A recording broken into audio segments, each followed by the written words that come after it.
안녕하세요. 하반기 성역 공부 세 번째 시간 이어가도록 하겠습니다. 앞선 5장에서는 이제 이 저자가 예수님과 사람들 중에 세워진 대제사장을 이제 비교하는 일을 이제 시작을 했는데, 한참 그 비교를 진행해 가다가 이제 멜기세덱이라고 하는 사람에 대한 설명을 할까 말까 좀 머뭇거리게 되죠. 왜냐하면 이 편지를 받을 사람들이 지금 듣는 것이 둔하다라고 판단을 했기 때문에 그렇습니다. 이들이 지금 때는 오래되었는데 장성한 자로 성장하지 못하고 계속 그냥 젖만 먹어야 되는 어린아이와 같은 모습을 보이고 있기 때문에 이 멜기세덱에 대한 내용을 내가 설명을 해도 될까 말까 이제 고민하고 있는 상황이었죠. 그러다 보니 이제 5장 12절, 13절부터는 이제 이 편지를 받는 사람들을 좀 권면하는 내용들이 시작이 되었습니다. 6장에서는 그래서 그들에 대한 권면이 이제 줄을 이루게 되고, 멜기세덱이라는 사람에 대해서는 이제 7장에서 비로소 이제 설명을 시작을 하게 되는데, 6장 1절은 그래서 이제 5장 12절, 13절에서 이어지는 내용과 연결되는 겁니다. 그러므로 우리가 그리스도의 도의 초보를 버리고 죽은 행실을 회개함과 하나님께 대한 신앙과 세례들과 안수와 죽은 자의 부활과 영원한 심판에 관한 교훈의 털을 다시 닦지 말고 완전한 대로 나아갈지니라. 그러므로죠. 이제 우리가 좀 장성한 자가 되어야 하지 않겠느냐. 그러므로 이제 우리가 할 일은 그리스도의 도의 초보를 버리는 일이다. 이 버린다라는 게 그냥 진짜 말 그대로 갖다 버려라 이런 버리는 게 아니고요. 좀 넘어서자. 이제는 초보를 뛰어넘어서 앞으로 좀 나아가 보자. 더 성숙한 걸음을 내디뎌 보자. 이제 이런 차원의 버리고입니다. 왜냐하면 지금 이 편지를 받아들 사람들이 때는 오래되었지만, 신앙생활한 지는 오래되었지만 계속해서 그리스도의 도의 초보만 붙잡고 그것마저도 긴가민가 하고 있기 때문에 그래요. 지금 저자가 말하는 초보의 내용은 무엇이냐? 첫 번째, 죽은 행실을 회개하는 것과 하나님께 대한 신앙입니다.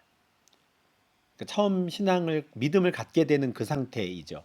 과거에는 내가 죽은 행실을 하며 살았구나, 내가 죄 가운데 살았구나를 깨닫고 회개하는 것, 그리고 예수 그리스도와 하나님에 대한 참된 믿음과 신앙을 갖게 되는 것, 이게 참 은혜이죠. 근데 이거는 그리스도의 도의 초보라는 거예요. 계속 그냥 나 예수 믿었어, 나 구원받았어, 나는 회개했어, 여기에만 머무르면 안 된다는 겁니다. 세례들과 안수는 뭡니까? 나의 신앙을 공개적으로 고백을 하고 세례받는 것. 참 귀한 일입니다. 로마서에서 바울이 말하는 것처럼 우리가 예수를 마음으로 믿고 입으로 시인하면, 그러면 우리에게 구원이 주어지거든요. 하나님께 대한 신앙은 마음으로 믿는 것이라면 세례는 뭡니까? 입으로 시인하는 과정이 필요해요. 입으로 시인하고 나는 이제 예수를 믿습니다. 그러면 그 사람이 삼위 하나님의 이름으로 세례를 받죠. 이때의 세례는 물세례, 그러니까 완전 침례하는 방식이었기 때문에 이 세례를 받고 나온 사람들에게 따로 안수를 했다 그래요. 그러니까 물과 성령으로 세례를 받는다라는 걸 상징하는 것이죠. 안수를 통해서 이제 성령 세례를 상징하는데, 나의 신앙을 고백을 하고 세례받고 안수받는 거. 참 귀한데, 다시 말씀드리지만 이거는 그리스도의 도의 초보라는 겁니다. 계속해서 난 세례받은 사람이야, 나 세례받은 사람이야, 그냥 그러고만 있으면 안 된다는 거죠. 그 다음에 무엇입니까? 죽은 자의 부활과 영원한 심판. 우리가 죽음에서 부활할 것이다. 예수께서 죽으시고 부활하셨다. 이 사실을, 확신을 가지고 믿고 더 이상 이에 대해서는 의심하지 않고 이제는 앞으로 나아가야 되는데 계속 이걸 고민해요. 정말일까? 라는 거. 예수만 믿는 걸로 될까? 내가 부활할 수 있을까? 다시 유대교로 돌아가서 제사를 드려야 되는 건 아닐까? 예수를 믿는다고 해서 내가 심판에 이르지 않는다라는 것. 정말 사실일까? 내 죄사함을 위해 짐승을 다시 잡아야 되진 않을까? 그렇지 않으면 내가 영원히 심판당하는 건 아닐까? 계속 이러고 있다는 거죠. 근데 이거를 이제는 좀 넘어서자는 거예요.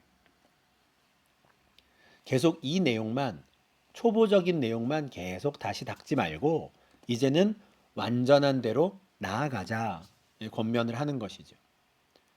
마치 이제 우리 중고등학교 때 수학 공부 한번 열심히 해보겠다고 정석책 사가지고 계속 첫 번째 챕터에는 이제 집합만 계속 공부하는 것처럼 계속 그 도의 초보만을 거듭 반복해서 닦는 거 하지 말고 이젠 좀 어렵더라도 힘들더라도 진도를 나가자 하는 거죠. 완전한 대로 나아가자. 너희가 신앙생활한 지 이미 때가 오래되었는데 진작에 완전한 대로 나아가서 장성한 자가 되어 있어야 하는 것 아니냐 하는 것이죠. 책망이기도 하고 또 안타까움의 표현이기도 하고 권면이기도 한 그런 말씀입니다. 그리고 이 저자는 하나님께서 허락하시면 우리가 이것을 할 수 있다 이렇게 말해요. 이 말씀을 오해하시면 안 됩니다. 우리가 할 필요 없고 그냥 하나님이 알아서 하실 거야가 아니에요. 우리는 우리 스스로 완전한 대로 나아가기 위해서 그리스도의 도의 초보를 이제는 뛰어넘어서 더 성숙한 신앙, 장성한 자가 되기 위해서 애를 써야죠.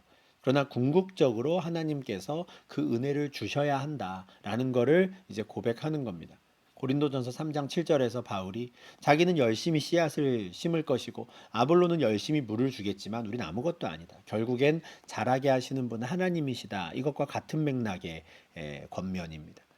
이제 완전한 대로 나아가야 하는 것이죠. 하나님께서 함께 하시면 우리가 그 이룰 수 있다는 거예요. 하나님의 은혜를 구하며 우리가 정말 장성한 자의 그 분량에 이르러 보자 하는 거죠. 이렇게 권면을 하고는 4절부터는 이제 경고도 합니다. 만약에 이들이 완전한 대로 나아가기 위해서 다른 박질을 하지 않는다면, 그냥 멈춰버린다면, 또는 지금 고민하고 있는 것처럼 다시 유대교로 돌아가 버린다면 그들에게 어떤 일이 일어날 것인가? 아주 무서운 경고의 말씀을 전하죠. 한 번 빛을 받고 하늘의 은사를 맛보고 성령에 참여한 바 되고 하나님의 선한 말씀과 내세의 능력을 맛보고도 타락한 자들은 다시 새롭게 하여 회개하게 할 수 없다. 아주 무서운 경고입니다. 만약에 여러분이 생명의 빛을 한번 받았다면, 하늘의 은사를 맛보았다면, 성령께서 하시는 일들을 직접 보았다면, 여러분 안에 하나님의 선한 말씀과 그 내세의 능력이 드러났다면, 이제는 물러서면 안 됩니다 하는 거예요. 그걸 다 맛보고도 만약에 다시 돌아간다면, 타락한다면 더 이상 회개의 기회는 주어지지 않습니다 말이에요. 아주 무서운 경고입니다.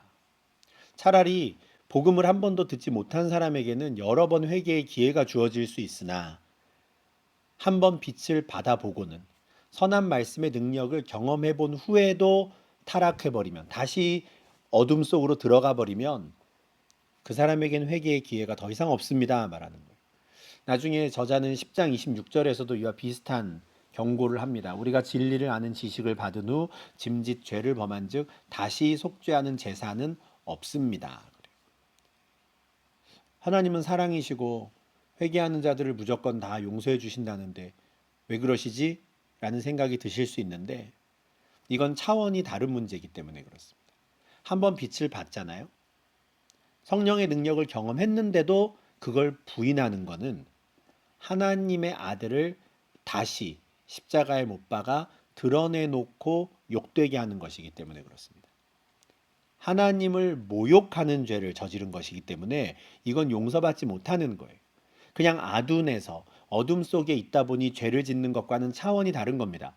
하나님을 알고 하나님에 대해 배웠고 예수님이 무슨 일을 하셨는지에 대해서도 다 들어놓고는 그거를 부정해 버리는 건 하나님을 모욕하는 것이죠. 그래서 다시 회개의 기회가 없습니다. 마가복음 3장 29절에서는 이것을 성령을 모독한 것이라고 말하죠. 성령을 모독하는 자는 영원히 사하심을 얻지 못하고 영원한 죄가 되느니라. 여기서 말하는 이 성령을 모독한다라는 건 그냥 뭐 어떤 목사의 말에 따르지 않았다든지 또는 뭐 어떤 교회 활동을 뭐 방해를 좀 했다든지 이런 차원이 아닙니다. 이건. 하나님의 구원의 능력을 경험했음에도 불구하고 그걸 부정해 버리는 거예요. 아니라고. 그거는 하나님을 모욕하는 것이고 성령을 모독하는 것입니다. 그건 영원한 죄가 되는 것이죠. 하나님께서 이스라엘 백성들이 광야에서 40년을 보내는 동안에 반복해서 그들이 하나님을 시험했음에도 불구하고 그들에게 계속해서 기회를 주셨어요. 그들을 혼내시기도 했지만 또 참으시고 인내하시며 기회를 주셨어요. 그런데 이 말을 한 사람들에 대해서는 더 이상 기회를 주지 않으셨습니다. 어떤 말이었습니까? 애굽으로 돌아가자라고 말하는 사람들. 민수기 14장 3절에 나왔죠. 가나안 땅에 들어갔던 정탐꾼들의 보고를 받고는 왜 하나님이 우리를 여기까지 인도해서 우리를 여기서 죽이시려는가? 여기서 이렇게 죽거나 붙잡힐 바에는 애굽으로 돌아가는 게 나아 하는 것이죠. 이들은 빛을 받은 사람들이었어요.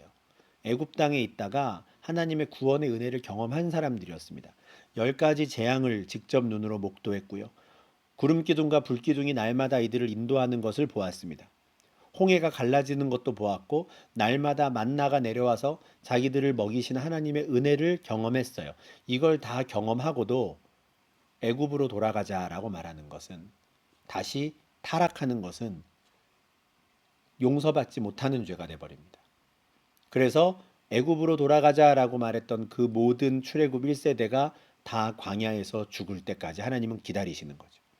그들에게는 가나안 땅에 들어갈 기회가 다시는 주어지지 않았습니다. 이걸 말하는 거예요.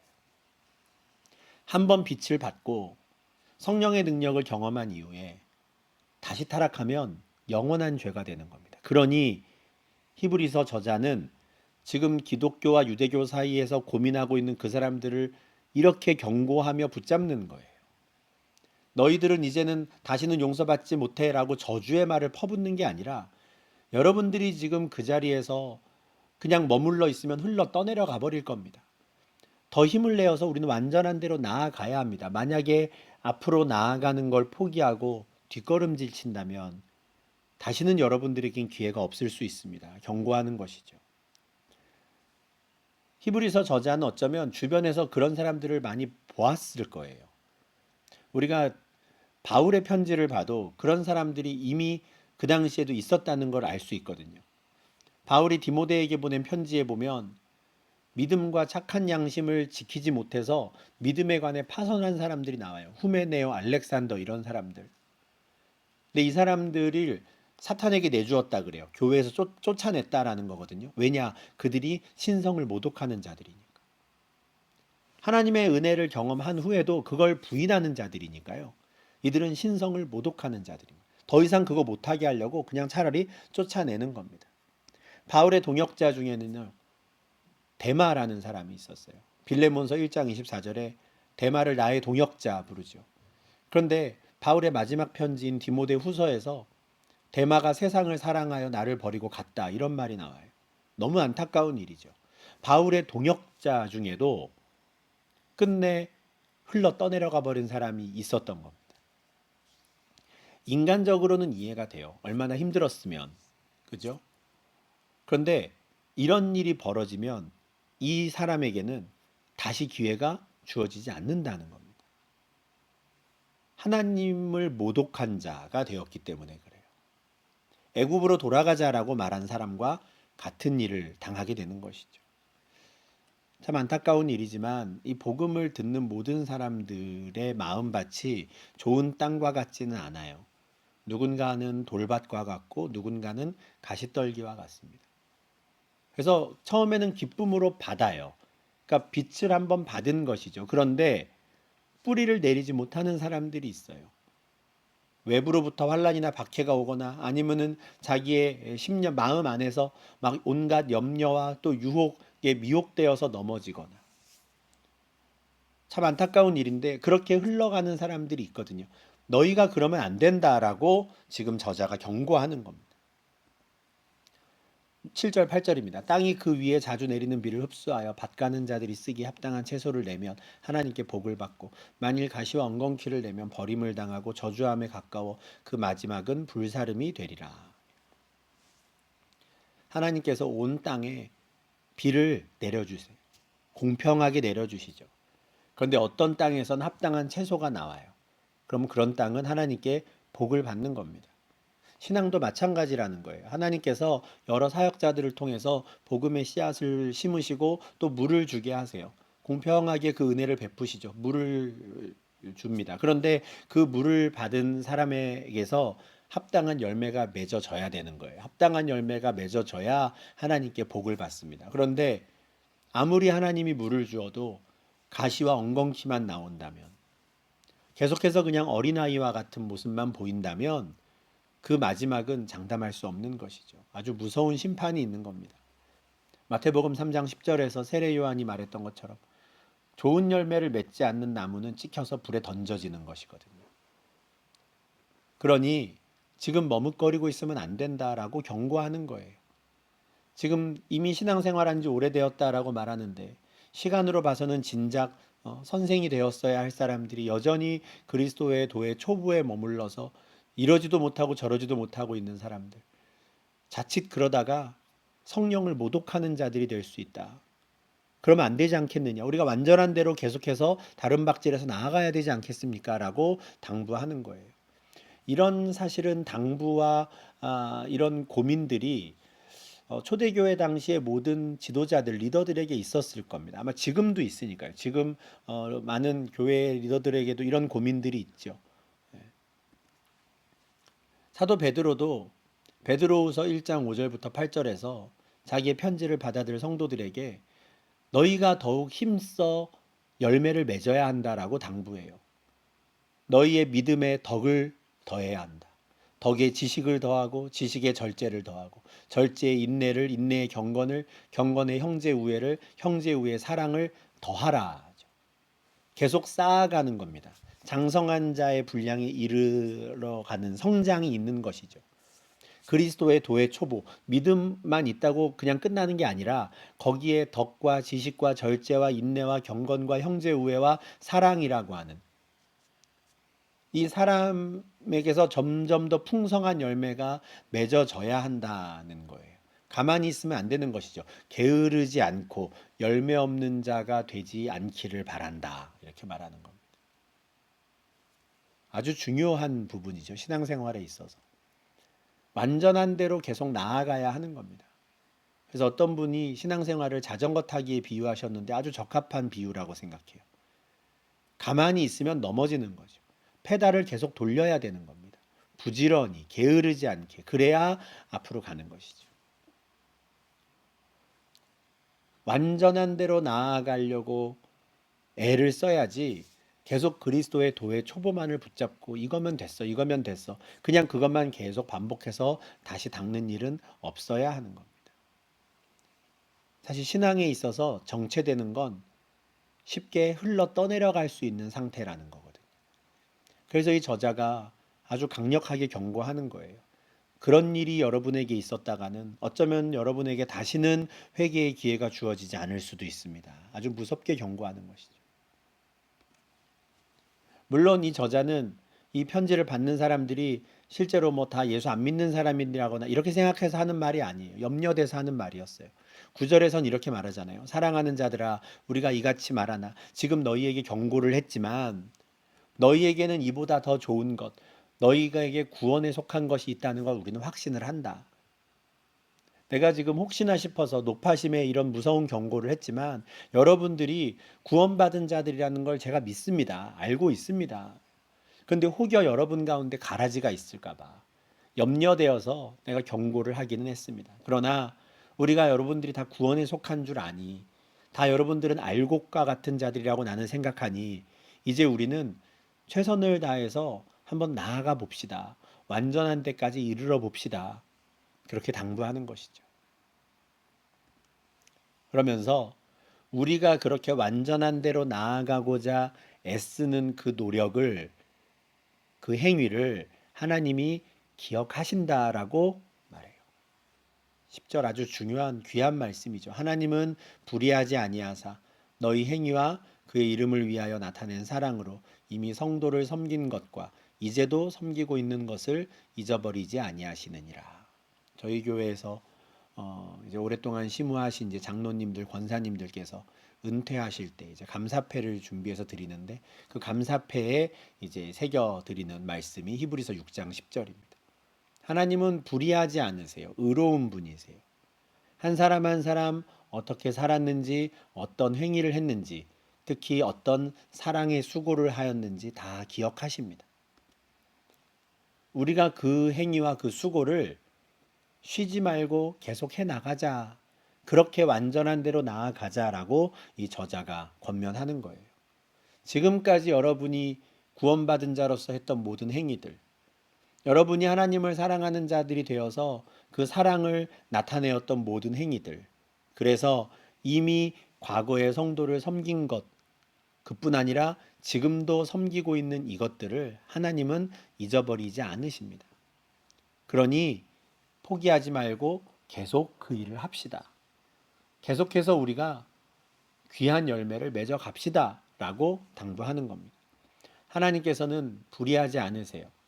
그래서 지극히 작은 자 하나에게 한 행동을 나에게 한 것으로 여겨주시고 그에 따라 보응하시죠. 물론 잘한 자들에게는 상을 주시겠지만 그렇지 못한 자는 심판을 받을 겁니다. 흘러 떠내려간 자가 될 테니까요. 로마서 14장 10절에서 바울은 어찌하여 내 형제를 비판하느냐, 어찌하여 내 형제를 업신여기느냐 경고해요. 어떤 이유에서건 우리는 다른 형제를 업신여겨서는 안 됩니다. 나중에 우리가 다 하나님의 심판대 앞에 서서 내가 왜 그렇게 했는지를 말해야 될 거예요.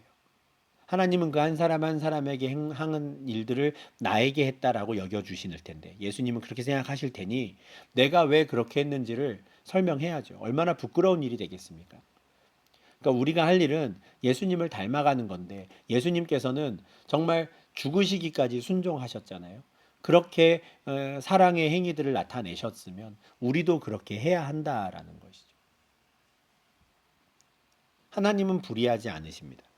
우리의 모든 행위와 사랑의 수고를 기억하세요. 그래서 이 저자는 정말 이 성도들이 정말 장성한 자가 되기를 바랬어요. 그 장성한 자 어떤 모습이냐? 11절 12절에 나오죠. 우리가 간절히 원하는 것은 지금 성도들을 지금 향해서 권면도 했다가 막 강하게 경고도 했다가 이렇게까지 하는 이유가 이거예요. 이들이 정말 간절히 원하는 게 있기 때문인데 뭐냐면 모든 사람이 각 사람이 한 사람 한 사람이 똑같이 부지런해서 게으르지 않게 신앙생활 하는 거예요. 그리스도를 닮아가는 거죠. 그래서 이미 믿음과 오래 참음으로 말미암아 약속들을 기업으로 받은 사람들이 있거든요. 그 사람들을 본받는 자가 되기를 바라는 겁니다. 지금처럼 유대교와 기독교 중간에 서가지고 그냥 다시 유대교로 돌아갈까? 그리스도의 도의 초보를 듣는 것에 그냥 만족해서 그냥 이대로 그냥 머무르는 게 괜찮겠지. 그냥 그러지 말고 게으르지 말고 더 부지런히 온전한 대로 나아가기를 힘써서 믿음과 오래 참음으로 말미암아 약속을 받은 사람들 그 대열에 합류하기를 바라는 거죠. 이어지는 말씀에서 이 저자는 이 믿음과 오래 참음으로 마침내 하나님의 약속을 받은 기업으로 받은 사람들의 대표로 이제 아브라함에 대한 이야기를 할 거거든요. 근데 이 사람들이 아브라함만 있는 게 아니에요. 정말 많죠. 그 사람들의 목록이 쭉 나오는 게 나중에 히브리서 11장입니다. 우리가 믿음장이라고 말하는. 얼마나 많은 신앙의 선진들이 이 믿음과 오래 참음으로 말미암아 하나님의 약속을 기업으로 받았는가를 나중에 우리가 보게 될 텐데 이 편지를 받아드는 사람들이 그들을 본받는 자 되기를 바라는 거예요. 이게 정말 이 저자가 바라는 건데 이 저자가 바라는 내용을 좀 한마디로 요약을 하면요. 그들이 이 성도들이 믿음과 소망과 사랑의 열매를 맺는 자들이 되기를 바라는 거예요. 6장 10절부터 12절에 보면은 믿음, 소망, 사랑이 다 나옵니다. 참 중요한 덕목들이잖아요. 개인적으로도 그렇고 공동체로도 그렇고 아주 중요한 덕목입니다. 바울은 고린도전서 13장 13절에서 믿음, 소망, 사랑 이 세 가지는 항상 있을 것인데 그 중에 제일은 사랑이라 했단 말이죠. 믿음, 소망, 사랑 아주 중요한 신앙인의 덕목이고 교회 공동체가 반드시 가져야 하는 나타내야 하는 덕목입니다. 이거는 바울만 이렇게 생각한 게 아니에요. 베드로 사도도 마찬가지입니다. 베드로전서 1장 21절 22절에서 하나님께서 예수를 죽은 자 가운데서 살리셨고 너희가 그에 대한 믿음과 소망을 갖게 되었다 말이에요. 그러니 너희는 거짓 없이 형제를 뜨겁게 사랑해라 하죠. 믿음과 소망, 사랑에 대해서 이야기합니다. 이게 완전한 대로 나아가고 있는 사람에게 반드시 나타나는 열매예요. 우리가 열매로 안다 그러잖아요. 누군가의 신앙이 성장하고 있는가? 아닌가? 이거를 이 열매로 판단하는 겁니다. 저 사람이 지금 믿음의 역사를 보여주고 있는가? 믿음의 그 수고를 하고 있는가? 사랑의 수고를 하고 있는가? 소망이 있으니 인내하고 있는가? 그걸 보면 아, 신앙이 성장하고 있구나. 온전한 대로 나아가고 있구나 확인할 수 있다는 거예요. 이게 열매가 안 나오면 혹시 저 사람이 흘러 떠내려가고 있는 것 아닌가? 우리는 염려해야 하는 겁니다. 이 열매가 가장 잘 나타났던 교회가 데살로니가 교회죠. 바울이 칭찬하잖아요. 너희의 믿음의 역사와 사랑의 수고와 우리 주 예수 그리스도에 대한 소망의 인내를 우리가 기억하고 늘 감사한다. 말이죠. 이브리서의 저자는 자기의 편지를 받는 성도들에게 이 열매가 나타나기를 바랬어요. 이게 우리가 간절히 원하는 거였어요. 우리가 간절히 원하는 거.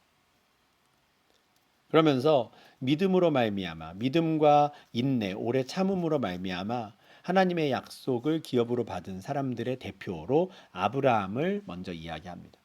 13절에서 15절입니다. 하나님이 아브라함에게 약속하실 때에 가리켜 맹세할 자가 자기보다 더 큰 이가 없으므로 자기를 가리켜 맹세하여 이르시되 내가 반드시 너에게 복주고 복주며 너를 번성하게 하고 번성하게 하리라 하셨더니 그가 이같이 오래 참아 약속을 받았느니라. 하나님이 아브라함에게 약속하실 때 그냥 약속만 하지 않으셨다는 거예요. 심지어 맹세까지 했다. 보통 맹세할 때는 자기가 정말 소중하게 여기는 거라든가 아니면 자기보다 더 큰 분, 뭐 부모님이라든가 아니면 뭐 왕의 이름으로라든지 그런 이름을 가지고 와서 맹세하는데 하나님보다 더 큰 사람이 없으니까 하나님은 당신의 이름을 걸고 맹세한다는 거예요. 하나님이 약속도 하시고 맹세도 하셨어요. 그 내용이 뭐였습니까? 내가 반드시 너에게 복을 주고 복을 주겠다. 너를 번성하게 하고 또 번성하게 하겠다. 하나님이 아브라함에게 약속하신 내용들이 많습니다. 12장에도 나오고 15장에도 나오고 여러 번 나오는데 이 자손들을 번성케 하겠다라는 약속은 창세기 22장에 나오죠. 근데 하나님께서 이런 약속을 그냥 말로만 하지 않으시고 막 맹세를 하세요. 아브라함에게 15장에 나오죠. 창세기 15장 죽은 고기들 재물을 이제 쪼개 놓으라고 하고는 그쪽에 이제 불타는 횃불을 이제 지나가기도 하고 이 무슨 뜻이냐면 내가 이 약속을 지키지 않으면 내가 이렇게 쪼개지겠다라고 맹세하는 거예요. 그 당시 고대 근동 지역에 맹세하는 방법이었거든요. 하나님이 그렇게까지 막 맹세해 가면서 아브라함에게 약속을 확신을 시켜주고 싶으셨던 거예요. 그렇게까지 하시니까 하나님이 아브라함이 어떻게 합니까? 당장 내일 이 일이 이루어지지 않아도 당장 올해 이 일이 이루어지지 않아도 오래 참을 수 있었다는 거고요. 그렇게 참아서 약속을 마침내 받아냈다는 거예요. 75세에 그가 가나안 땅에 들어왔는데 언제 이삭을 낳습니까? 100세, 25년 걸렸어요. 땅에 대한 약속은 더 오래 걸렸죠. 하나님이 그에게 너와 너의 후손에게 이 땅을 주겠다 했는데 아브라함의 후손들이 가나안 땅을 차지하는 건 언제부터입니까? 이들이 아브라함의 후손들이 그러니까 야곱의 때죠. 애굽 땅에 들어간 이후에 그때로부터 470년이 지나서야 비로소 그들이 가나안 땅으로 들어옵니다. 4대가 지난 후에야 400년, 500년이 지난 후에야 그 땅을 받아요. 아마 하늘나라에서 아브라함은 보았을 겁니다. 그러나 그 모든 기간을 그는 오래 참았죠. 인내했죠. 그리고 마침내 약속을 받는 것. 우리도 이와 같이 믿음으로 인내하며 그 약속을 받는 자의 대열에 들어가야 한다라는 거예요. 지금 당장은 기독교의 신앙을 갖는 것, 예수를 믿는 것이 소망 없어 보일 수 있어요. 유대교를 믿으면은 공인된 종교니까 핍박을 받지도 않아. 근데 기독교는 공인받지 못한 종교라서 핍박을 받아. 그러니 그냥 믿음을 포기하는 게 당장은 더 좋을 것 같아요. 그러나 하나님의 약속을 받으려면 인내해야 한다. 우리 함께 잘 버티며 그냥 뒤로 가지 말고 앞으로 나아가 보자 말하는 거예요. 맹세는 막 다투다가도 그 일을 끝내게 만듭니다. 네가 옳다 내가 옳다 막 싸우다가 내가 누군가 이름으로 맹세하는 순간 멈춰요. 맹세에는 반드시 조건이 붙거든요. 서약이 붙거든요. 이 일이 이루어지지 않으면 당신이 나를 때리시오. 뭐 나에게 벌을 주시오. 이게 맹세죠. 근데 하나님이 그렇게 하셨다는 거예요. 하나님이 그냥 약속만이 아니라 맹세까지 하셨다는 거죠. 17절입니다. 하나님은 약속을 기업으로 받는 자들에게 그 뜻이 변하지 아니함을 충분히 나타내시려고 그 일을 맹세로 보증하셨다. 하나님은 약속만 한 게 아니라는 거예요. 내가 정말 이 약속을 꼭 지킬 거야. 하나님의 뜻이 달라지지 않는다는 것을 충분히 보여주시려고 맹세까지 했다는 겁니다. 하나님은 사실 이렇게까지 하실 필요 없거든요. 빛이 있으라 그럼 빛이 있었어요. 하나님 말씀하신 건 다 이루어졌어요. 그러니까 약속하기만 하셔도 되는데. 그런데 사람이 그걸 못 믿을까 봐. 사람이 혹시 하나님 딴 얘기하는 거 아니야? 이렇게 의심할까 봐 맹세까지 하신다는 거죠. 맹세로 보증까지. 그러니 이와 같은 하나님의 약속을 의심치 말아라, 믿어라, 붙잡아라 하는 거예요. 하나님이 우리에게 주신 약속이 뭡니까? 믿음으로 말미암는 자는 믿음이 있는 아브라함과 함께 복을 받느니라. 갈라디아 3장 8절 9절이죠. 아브라함도 믿음으로 의롭다함을 받았던 것처럼 너희에게도 믿음이 있다면 너희를 의롭다 여기겠다. 하나님이 약속하셨다는 거예요. 하나님은 거짓말 하실 수 없죠. 그런데 거짓말 하실 수 없는 그분이 두 가지 일을 하신 거예요. 약속하시고 맹세하시고. 이게 18절 말씀입니다. 이는 하나님이 거짓말을 하실 수 없는 이 두 가지 변하지 못할 사실로 말미암아 앞에 있는 소망을 얻으려고 피난처를 찾은 우리에게 큰 안위를 받게 하려 하심이라. 요 우리 개역 개정 성경은 약간 좀 번역이 좀 애매하게 되었어요. 그래서 하나님이 거짓말을 하실 수 없는 이 두 가지 변하지 못할 사실, 이게 무슨 말인지 잘 우리가 이해가 좀 어려운데, 마침 새번역 성경은 좀 더 명확하게 이걸 풀어서 설명을 해놨어요. 이 두 가지 변할 수 없는 사실, 곧 하나님의 약속과 맹세를 의지하여 우리가 큰 위로를 받게 하시려는 겁니다. 이렇게 말하죠. 그러니까 거짓말할 수 없는 하나님이 두 가지 변하지 못할 일을 하셨다는 거예요. 약속하고 맹세하죠. 전제가 하나님은 거짓말할 수 없어요. 그런데 그 하나님이 약속하셨대요. 이걸로도 충분하겠죠. 거짓말할 수 없으니까. 그런데 여기서 더 나아가서 하나님이 맹세까지 하셨대요. 그러면 이거는 무조건 이루어진다는 거죠. 이건 무조건 이루어지는 것이니 그것을 우리의 소망으로 삼아야 한다는 거예요. 하나님께서 믿음이 있는 자들을 구원하시겠다고 했다. 하나님의 나라로 인도하시겠다라고 했던 그 소망을 우리가 붙잡고 그 소망 가운데 우리는 위로를 받아야 한다라는 겁니다. 비록 현실은 쉽지 않더라도, 비록 이 현실에서는 우리에게 환란이 있고 박해가 있고 염려가 있겠지만, 그러나 하나님은 거짓말하실 수 없는 분임에도 불구하고 우리에게 약속하고 맹세까지 하신 그것을 소망으로 삼으라는 거예요. 그 소망을 영혼의 닻으로 삼아라라고 19절에서 말합니다. 우리가 이 소망을 가지고 있는 것은 영혼의 닷 같아서 튼튼하고 견고하여 휘장 안에 들어가나니 그리로 앞서가신 예수께서 멜기세덱의 반차를 따라 영원히 대제사장이 되어 우리를 위하여 들어가셨느니라. 아멘. 우리가 이 하나님의 약속을 소망으로 삼아서 영혼의 닻으로 내려야 된다는 거예요. 배가 닻을 내리고 있으면 흔들거릴 수는 있지만 떠내려가진 않습니다. 닷 때문에요. 그죠? 2장 1절에서 이 저자가 이 유대인들이 흘러 떠내려가지 않을까 염려했단 말이에요. 떠내려가지 않을 수 있는 유일한 방법은 하나님의 약속을 소망으로 삼고 그것을 영혼의 닻으로 내리는 거예요. 그러면 튼튼하고 견고한 상태로 우리가 휘장 안에 들어갈 수 있다. 이렇게 말합니다. 흔들리거나 연약한 믿음이 아니라 튼튼하고 견고한 믿음으로 휘장 안에 들어가요. 이 소망이 확실하다면.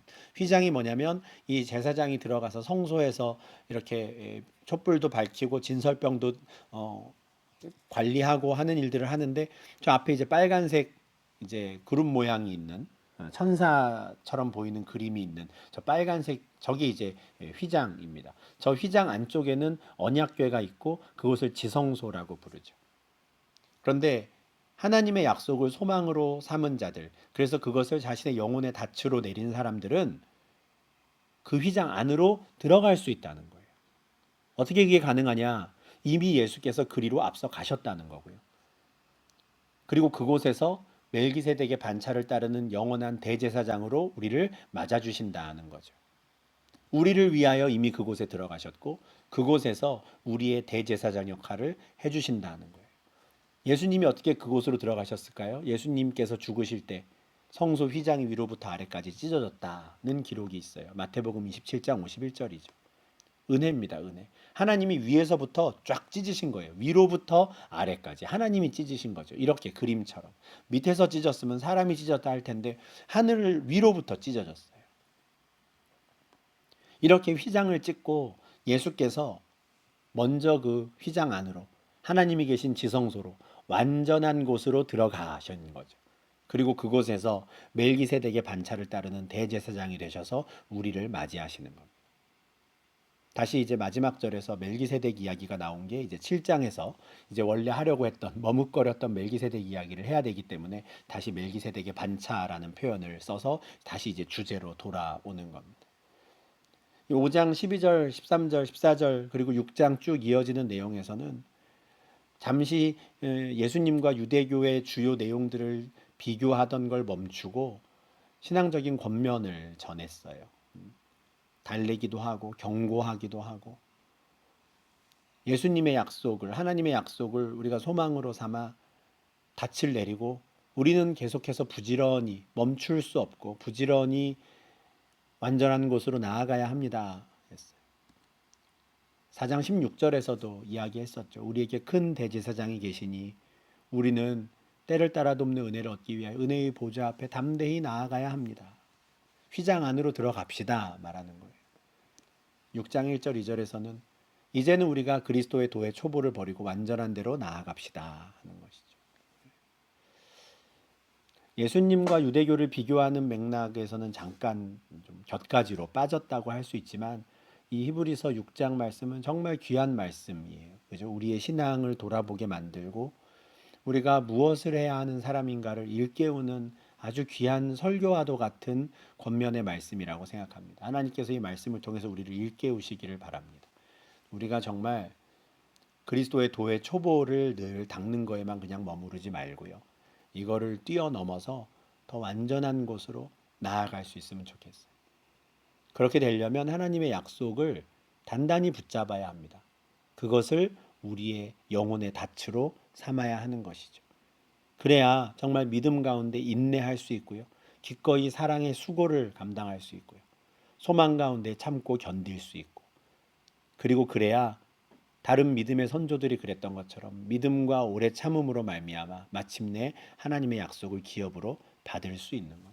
우리가 신앙의 어떤 회의가 찾아올 때 오히려 이 히브리서 6장 말씀을 기억하실 수 있으면 좋겠습니다. 성령께서 생각나게 하시기를 바라요.